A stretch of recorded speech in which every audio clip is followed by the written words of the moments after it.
Welcome back to 101 Sports. I'm now joined by Joe, DiRienzo, and Jackson Brodie. Boys, we are here to talk some fantasy baseball. Now, the first question I have for you is, which player who will not be drafted in the first round will end up making a strong push and be at the top 5 at the end of the season? Joe.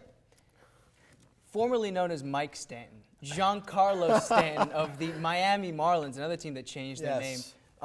He's going to be fantastic. The guy had 34 homers last year, and he was 21 years old. Ceiling is through the roof. I mean, the guy, yes, he has average problems. He had a better average in the second half of last year. Once he gets used to the major league pitching, 50 home runs, 280 average. I mean, that's a top 5 pick.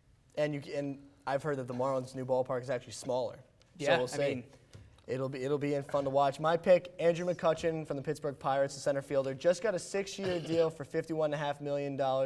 He's going to be, in my opinion, and a lot of people's opinion, he's going to be a 25 home run, 25 steal kind of guy. RBIs are picking up, had 89 RBIs last year. You know, my one problem with McCutchen is his batting average. A speed guy like him, he's got to get on base to get those steals. Sure. And I'm not sure if guys on the Pirates can drive him in. Who's going to drive in the runs? Got to hope he's going to get to second, get to third, and no one's going to drive him in. Less runs. Well, you know what? I understand what you're saying. I actually do like the McCutchen pick. I love that he signed a long extension there. He stayed in Pittsburgh. It's great to see that happening. Absolutely. Joe, maybe next time, okay? Now, guys, listen. My next question is... Sorry, you're wrong, Kurt. My next question is, which player do you avoid drafting at all costs? Jackson.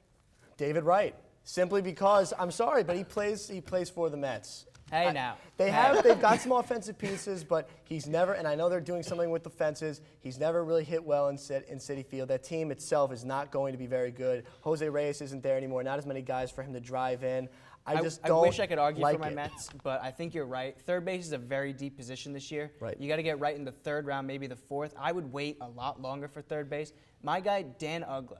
Here's a guy who had a tale of two halves of the season last year. He bat .303 in the second half, which is fantastic. No one's seen Dan Uggla play like that before. He hit .177 in the first half of the year. Which Dan Uggla is going to show up? I don't want to have to deal with that. If I draft him in the 5th round or the 4th round, and he ends up being the 200 hitter, not the 300 hitter, you wasted a pick. Now, a lot of questions with that Braves offense. Yeah, that Jackson, too. I hear you going with the whole Mets jab, but listen, it's the Mets season. It is the Mets' time to shine this year. I don't know. It always is, isn't it? Because it's always supposed to work out. It's always next season. It's now this season. It always works out for them. Moving on. I love making fun of the Mets. Moving on. Who is your sleeper pick this year, Joe? You know, I'm staying in the NL East. They've got a trio of first basemen that I really like this year. I'm going to start with Michael Morse of the Washington Nationals. Eligible at first, but is probably going to play the outfield this year. The guy can rake. 300 last year, 30 homers, almost 100 RBIs. I mean, Paul Konerko numbers. And Konerko's the 7th best first baseman in the league. This guy's a steal later on. Freddie Freeman's another guy. He's a young guy getting used to major league pitching. Hits around 300, eclipses 20 homers, very late, 15th rated first baseman this year. And Ike Davis. He's a guy who got hurt early last year. A Met, who was very good. Hit over 300 in his very short stint. Led the league in homers and RBIs before he got hurt. Guy's got some great potential.